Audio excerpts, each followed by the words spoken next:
The well was dry. When I dropped the bucket, it hit the stop. My name is Sierra, and I was 10 years old that year. It was the year the rain forgot our village. We live in a small place near the fields. In good years, the ground is dark and soft. Millet grows tall.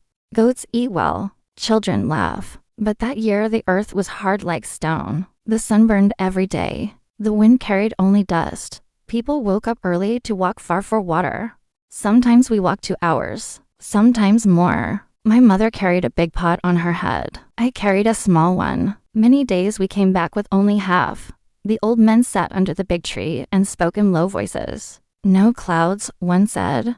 The river is shrinking, said another. My father looked at the sky every evening. It was always empty. The animals were the first to suffer. Our goats became thin. Some stopped walking. One morning we found two lying near the fence. They did not move again.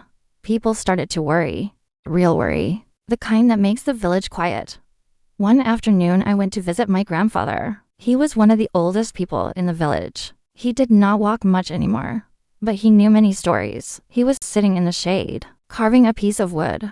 "What are you making?" I asked. "A flute," he said. I sat beside him. The wood smelled fresh. Slowly he made small holes in it. "Will it bring rain?" I asked as a joke. Grandfather smiled a little. "No flute can bring rain," he said, "but sound can bring people together. And when people come together, they can solve problems." I did not fully understand, but I liked the flute. When he finished, he blew into it. The sound was soft and clear. It floated across the yard. He handed it to me. "Try." I blew too hard. The sound came out strange. Grandfather laughed. "Slow breath," he said, "like the wind before rain." I visited him every day after that. I learned where to place my fingers. I learned how to breathe slowly. After many days, the sound became smooth. Soon I carried the flute everywhere. But the drought grew worse. The small stream near the village became a thin line of muddy water. People argued about who could use it. Some families began talking about leaving the village. One evening I heard my parents speaking quietly. "If the rain does not come soon, we must move." My mother said, "Where?" My father asked. Silence filled the room. That night I could not sleep. The next morning I walked to the dry well again. I sat beside it with my flute. I played slowly, the way my grandfather taught me. The sound traveled through the empty air. Some children came and sat near me. They listened. After a while, one woman came with an empty pot. Then another man with a shovel on his shoulder. Soon a small group was there. When I stopped playing, they were all looking at the well. One of the men said, "This well used to be deep. Maybe we stopped digging too soon." Another said, "The old river path runs near here. If we dig deeper, maybe we can reach wet ground." They began to talk. Real talk, not quiet worry like before. The man with the shovel jumped into the well. "Let's try," he said. Others joined. They dug for hours. I sat nearby and played again. The sound helped pass the time. More people came. The next day, even more villagers arrived. Some brought tools. Some brought food. Some rested while others dug.